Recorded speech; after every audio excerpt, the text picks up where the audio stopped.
The night was oppressive. Stars barely peeked through the curtain of clouds overhead as I drove along the old highway.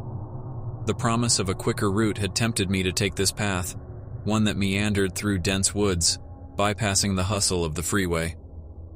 I was in a hurry to get home after a long business trip, and my only companion was the radio, which was playing some old jazz number. I glanced at the time. 2:37 a.m. There was something strangely calming about driving at night. The emptiness of the road, the solitude, the gentle hum of the engine. Suddenly, my car's radio began to hiss and crackle, the smooth tune dissolving into static. I fiddled with the dials, trying to find a clear station. Every channel was filled with the same garbled noise and, interspersed within, an unsettling whisper that seemed to repeat a phrase, "Turn back." I felt a shiver travel down my spine. Shaking my head, I told myself it was just interference from the thick woods. "Focus," I muttered. But then, the headlights caught something. About 100 meters ahead, a silhouette stood in the middle of the road. I strained my eyes, trying to figure out if it was a person or just a tree's shadow playing tricks on me. As I drew closer, it was clear. A woman, dressed in an old-fashioned white gown, her face obscured by long, unkempt hair. I slammed on the brakes, stopping just a few feet from her. My heart raced. "What the hell?" Cautiously, I rolled down the window. "Ma'am, are you okay? It's dangerous to stand in the middle of the road." She didn't reply. "Hey, can you hear me?" And then, with a movement so swift it seemed unnatural, she raised her head, her eyes glowing an eerie shade of green. Those eyes seemed to pierce my soul. "Turn back," she whispered, her voice echoing the message from the radio. I was paralyzed with fear, but my instincts told me to reverse and get away. Without waiting another second, I quickly shifted gears. But as I looked back to ensure the road was clear, I saw dozens of those glowing green eyes emerging from the woods, all staring intently at me. My foot pressed down hard on the gas, the car speeding away. I could barely see the road as my eyes darted between the rearview mirror and what lay ahead.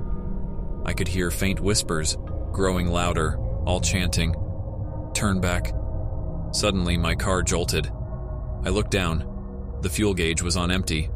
"No, no, no," I cried. But it was too late. The engine sputtered and died, leaving me stranded in the darkness. I fumbled for my phone, praying I had a signal. But as I unlocked it, the screen was filled with the same green hue of their eyes, the words, "Turn back," flashing repeatedly. The temperature inside the car began to plummet, my breath forming clouds in the cold. I reached into the back seat, grabbing a flashlight and my jacket. "Stay calm," I whispered to myself. "You can do this." I remembered a small town a few miles back. If I could reach it, maybe I could find help. With that thought, I opened the door and began to walk back the way I came. Every rustle of leaves, every distant hoot of an owl, sent jolts of fear through me. The darkness was all-consuming, my flashlight only illuminating a few feet ahead. And then, I heard it. A soft, lilting lullaby. It grew louder and clearer, echoing through the trees. The voice was eerily familiar. It was the same woman, her song weaving a tapestry of dread and despair. I picked up my pace, trying to distance myself from the sound. But then, from the corner of my eye, I saw her. Floating a few inches above the ground, gliding towards me with those penetrating green eyes. The trees themselves seemed to recoil from her, their shadows dancing grotesquely under the feeble beam of my flashlight. I ran, desperation fueling every step. Just when I felt like collapsing, the faint glow of streetlights from the town appeared ahead. Safety was within reach. The lullaby grew fainter, replaced with the angry whispers of, "Turn back." But I pressed on, finally reaching the town's outskirts. I stumbled into a gas station, the lights inside casting a warm glow. Panting, I looked back at the tree line. She was there, hovering at the edge, surrounded by dozens of those green-eyed specters. The gas station attendant rushed out, his face a mix of concern and fear. "You okay, buddy?" I nodded, trying to catch my breath. The woods? He sighed, looking back at the forest. You're lucky. Not many make it out once they see her. Who is she? He hesitated. Legend says she was a woman who lost her way in these woods decades ago. She's been trying to lure lost souls ever since.